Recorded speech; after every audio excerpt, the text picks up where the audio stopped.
Hey everyone, welcome. Today's topic is Noob Gains. Now someone's been asking me to talk about this every week on my videos for the longest time, so I thought I'd finally go ahead and do it.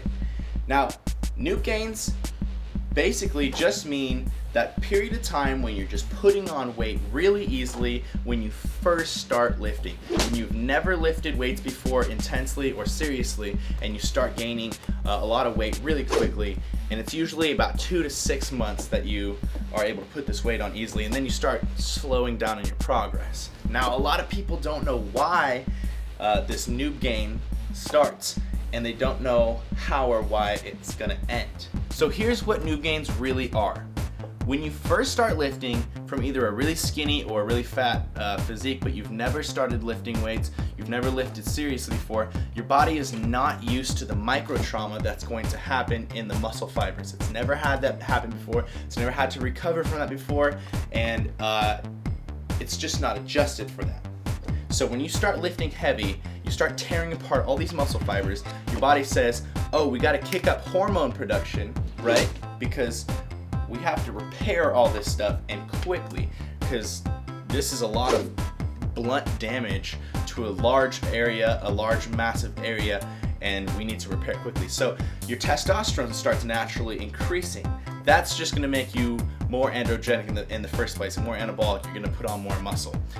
Now that weight is not all muscle. The weight that you put on is not all muscle. Yes, a good bit of it is muscle because you're starting from nowhere. So you're starting to build those muscles and really start to feed them the protein that they need, and your testosterone's kicking up. But you're also gaining a lot of glycogen. Glycogen is basically, your body's way of storing gasoline, fuel for the fire for whatever exercise you're gonna perform, right? What glycogen actually is just long chains of sugar, glucose, and your body breaks it down while you're working out, while you're doing your weight training session. It breaks it down and it's stored in your muscle. So it breaks it down from your muscle to provide you energy, and then you're depleted from glycogen, right? You go eat carbs, that glycogen refills, your muscles refill, and then they're ready for the next whatever exercise workout you're gonna hit again. In addition to glycogen, your body is also storing a lot of water around itself. This is because when you cause micro trauma and tears to the muscle fibers, your body retains water. It's called water retention. Everyone deals with it. Also, when you start bulking, you start putting on mass, you're eating more food, right? You have to eat more calories. So you're also getting in more sodium, you're getting in more sugars, getting more carbs in, and all those things help you retain water around yourself. And if you don't really think about that much, but your body's large. Even if you're a skinny person, your body has a lot of area to hold water. So you could put on 10 pounds of water and you wouldn't really realize it. You'd think that you're just gaining shape and muscle, right? But it's actually water. And finally, something that a lot of people don't like, which I don't understand, it's really good for you.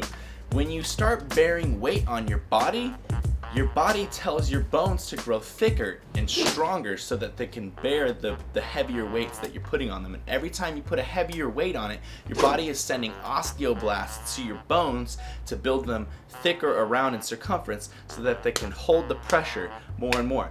And bones are heavy. Bones are really heavy, dense, and thick. Now this is not a big problem. This is actually really good for you, and it's going to cause you to have less injuries and less bone breaks from falling or whatever you may have happen to you in your daily life.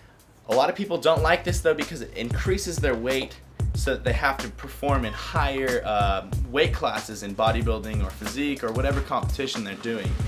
But it's really good for you. I'm telling you, it's really good for you. So in summary and conclusion, your body is gaining more muscle because you are having more hormone production and because you're causing a shock and trauma to your body that your body is not used to. You are holding water and your bones are getting thicker. The reason that Noob Gains will eventually slow down, and instead of gaining 1, 2, 3 pounds a week, you start gaining 0.5 to maybe a pound a week, is because your body is starting to adjust to what's happening, so it's not having to store as much water. It's not having to increase the thickness of your bones as much anymore. Now they're thick.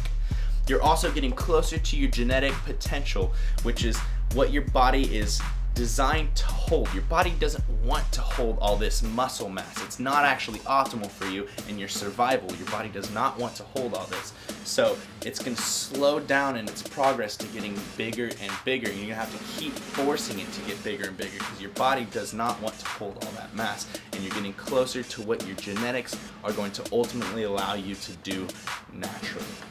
So that's why it slows down. So I hope I clarified that topic up for you guys a little bit, made it a little bit more clear. Maybe next time one of your friends is talking about Noob Gains like he knows something, you can spit the actual hard science at him. And if you guys have any questions, any advice, any tips, anything you want to know, go ahead and send me a message or leave a comment below. I guarantee you I'll get to it. I'll make a video about it to help you guys learn a little bit more about something you didn't know. Team Beyond the Week, lift heavy or die, MIRIN!